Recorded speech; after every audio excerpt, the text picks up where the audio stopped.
Howdy guys, Jimmy Song here. Glad to be with you again on this New Year's Eve 2018. It's going to be an amazing day. The year's about to close. There's a lot to reflect on. And of course, we got a lot of stories from my Bitcoin Tech Talk newsletter. And that's what I will be going over. So let us go back and take a look at some of the actual stories. Let me screen share the appropriate window. All right, share. And as always, I have my Bitcoin Tech Talk newsletter, and you can subscribe to it. The links are in the show notes or below. Anyway, there's a bunch of different things going on here. If you want to take a look, please do, and I'll be go.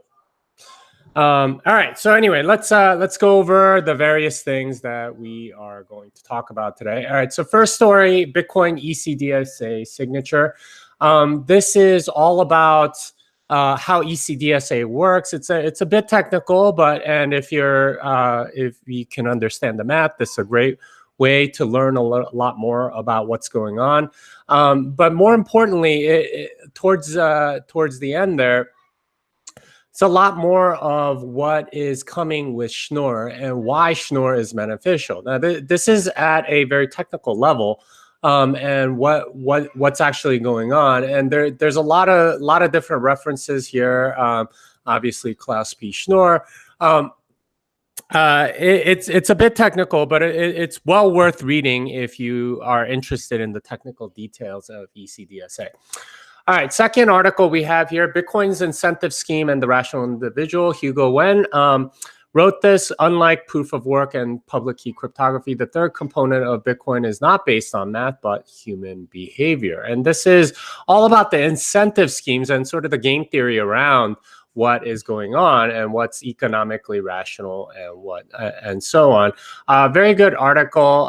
The key to Bitcoin's incentive scheme is this right here, the fixed supply, and that is a really important part of what is going on.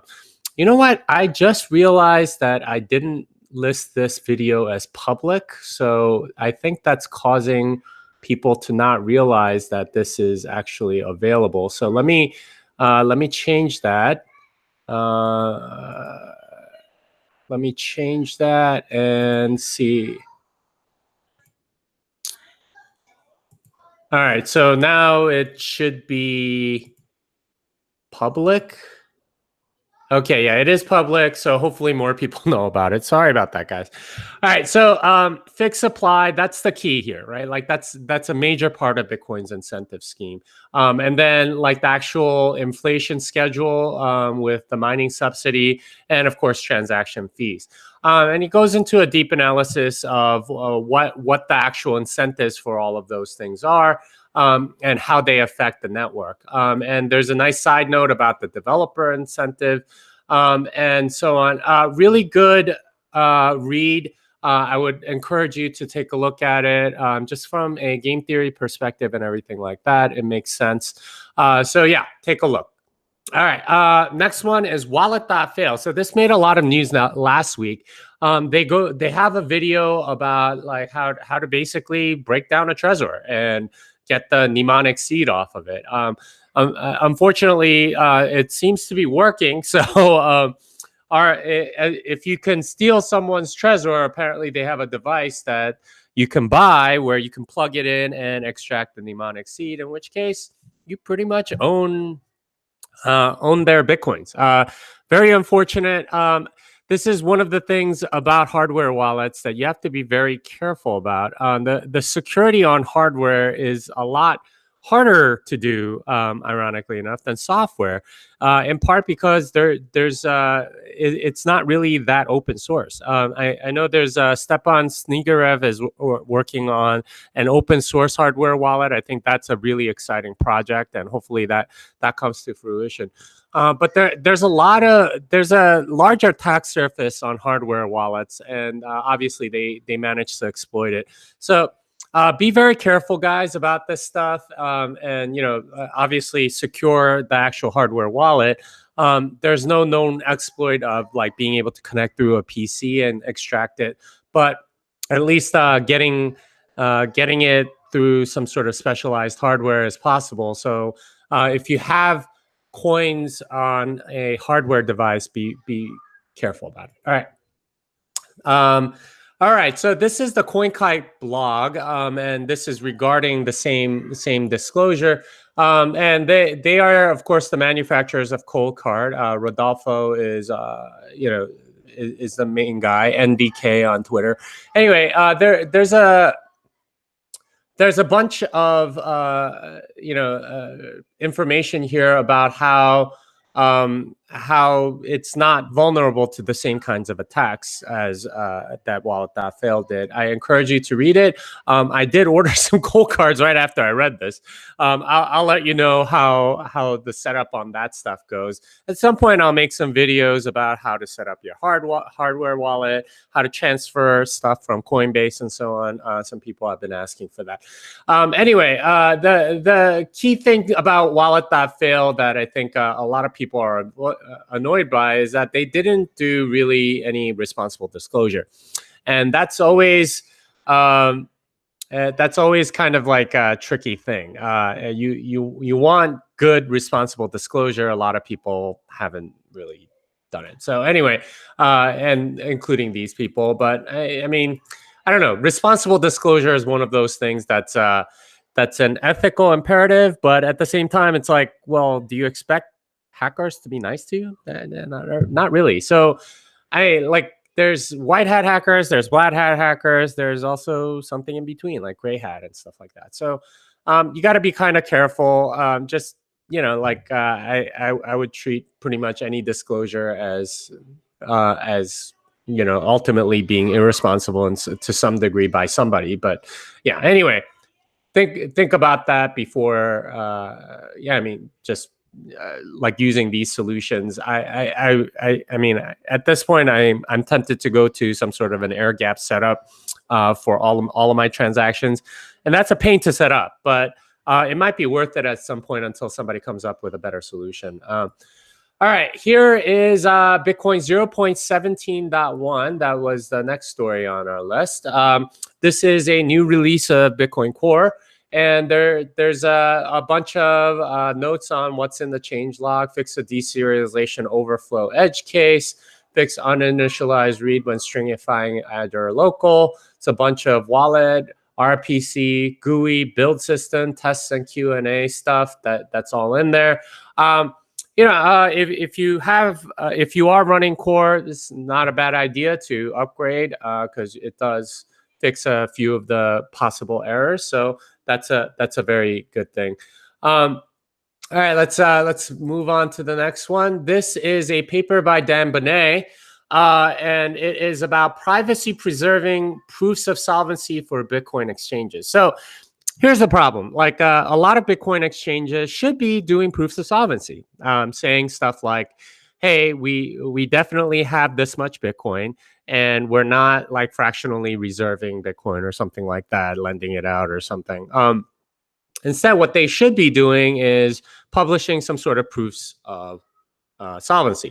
Unfortunately, that means that they have to release exactly how much Bitcoin is in their control. And if you do release that, then it might make certain attacks more profitable, and like it changes the calculation for the people that are attempting to attack these places. So what's their solution? Well, there's a privacy preserving proof of solvency that you can do. It's a form of a zero knowledge proof. It lets you basically say that if you can make these assumptions about certain math properties, then and they can produce some sort of signature or hash or something like that, then you know that they are solvent, and that's essentially what people are clamoring for. That's the idea behind it. So, all right, so that's the idea.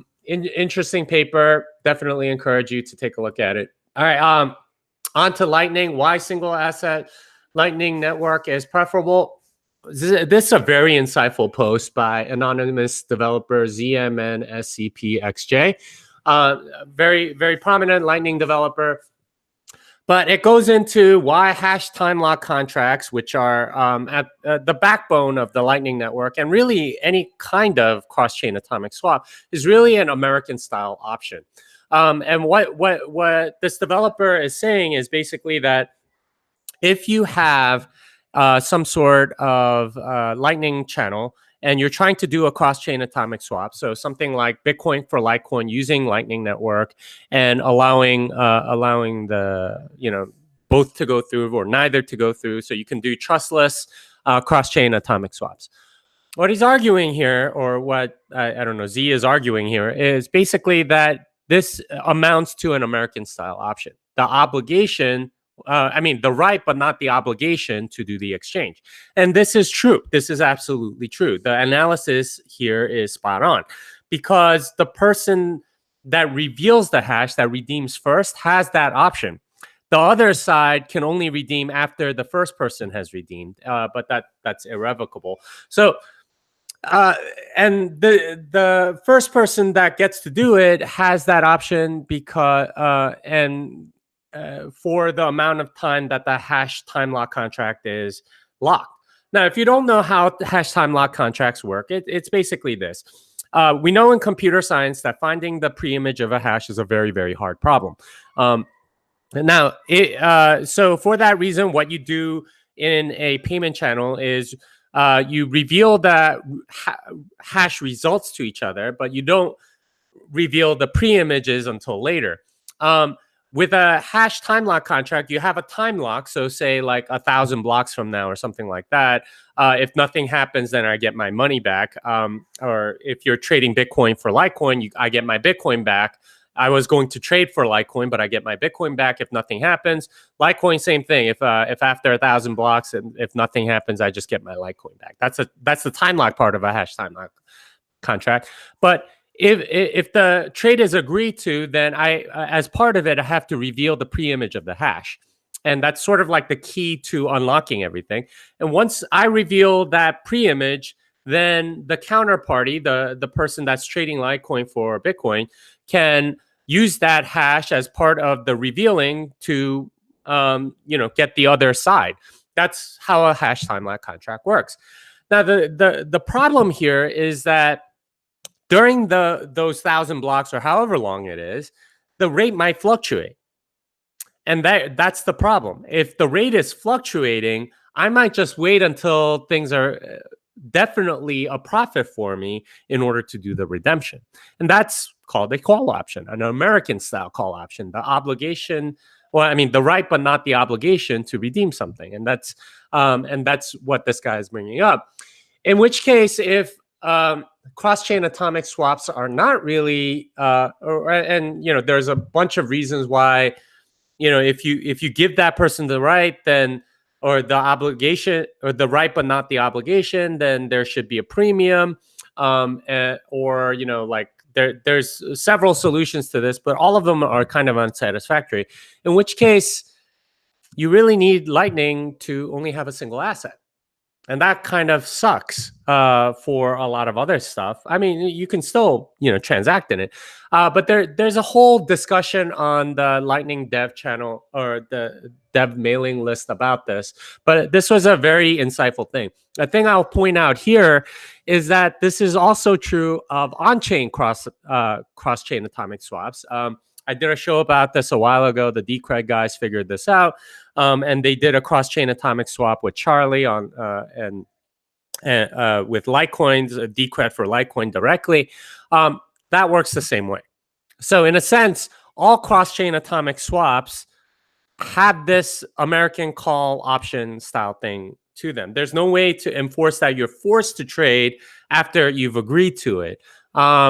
So until some other mechanism is derived, this is going to be the case, and this is actually something. If you trust the other party, then maybe it's not quite as big a deal. But the whole idea is that this is trustless. So certain things to think about. All right. Next one, tippin.me. This is a way to receive tips, and you can cash out anytime. The interesting thing to me is, whoops, that is not all right. So that's bringing up. I think the way it works is that you can receive tips in Lightning, which is great. So I guess I can. Maintaining servers, please. All right, so confirm.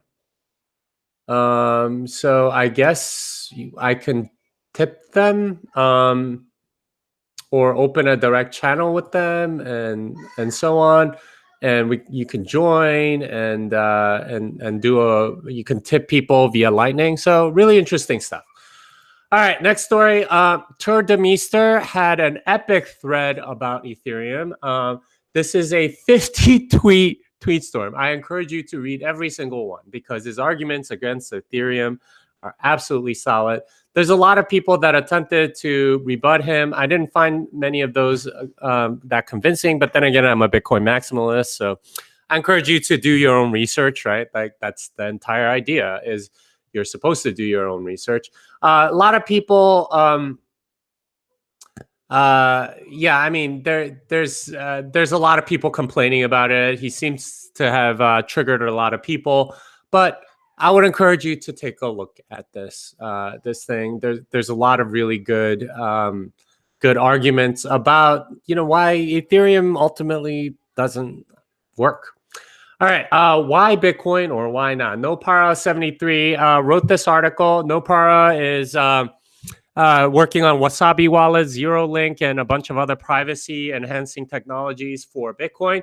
And this really answers the question, why work on Bitcoin privacy instead of a privacy altcoin?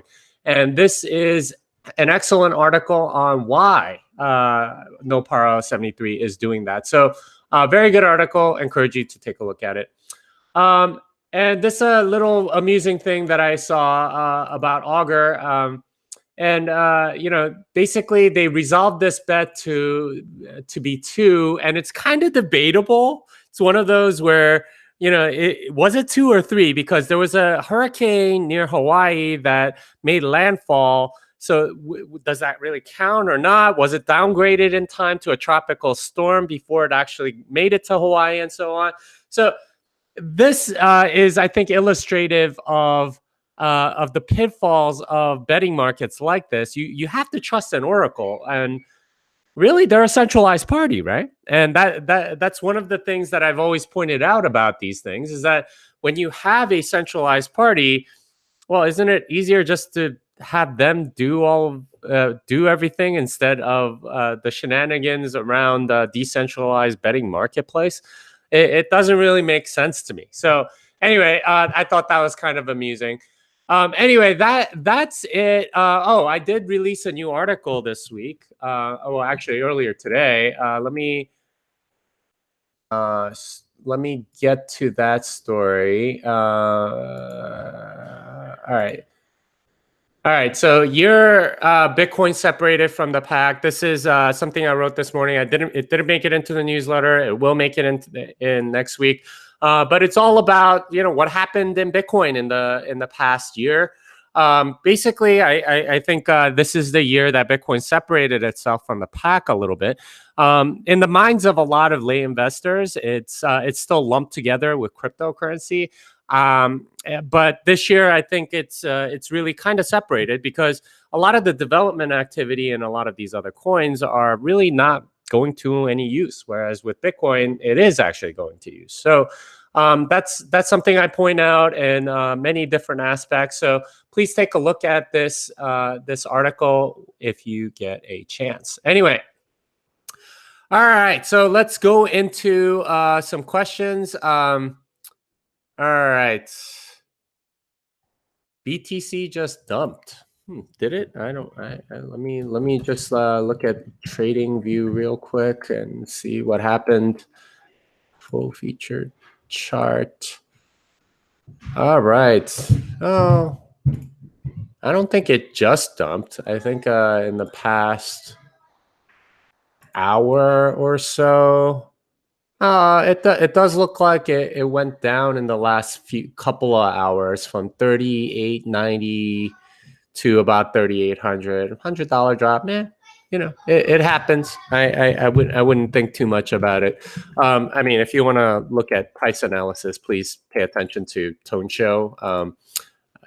He's much better at that sort of stuff than I am. So, yeah, I would encourage you to do that. All right. So let's see what other questions we have.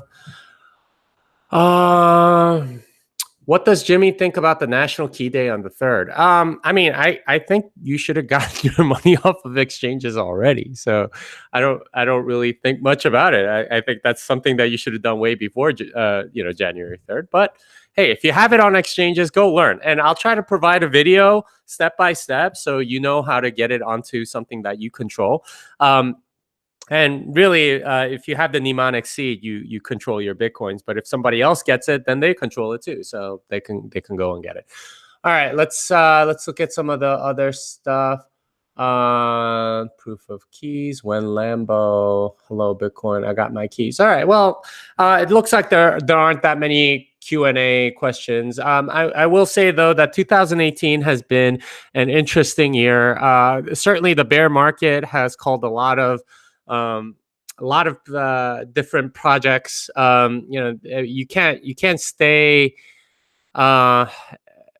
like in a bull market for that long, right? Like there's a lot of malinvestment that happens during a boom, and those need to basically die, right? Like the malinvestments need to go bankrupt before a lot of things can go back up.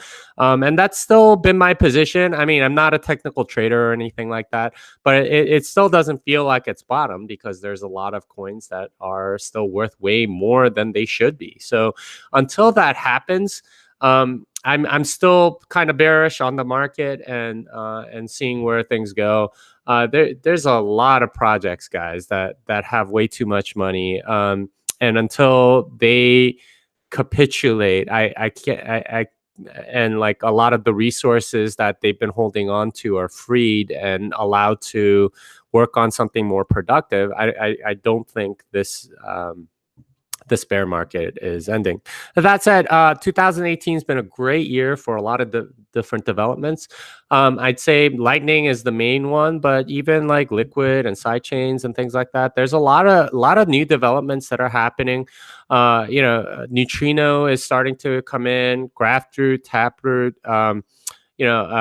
Schnorr, Music, all of that stuff is starting to come into the Bitcoin protocol. The consequences of each one will be, more well understood from an economics perspective over time.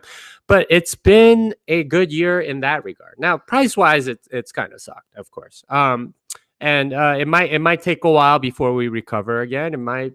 We might be back up in 6 months. Who knows? But we're going to need to continue to build if this is going to be that really good store of value.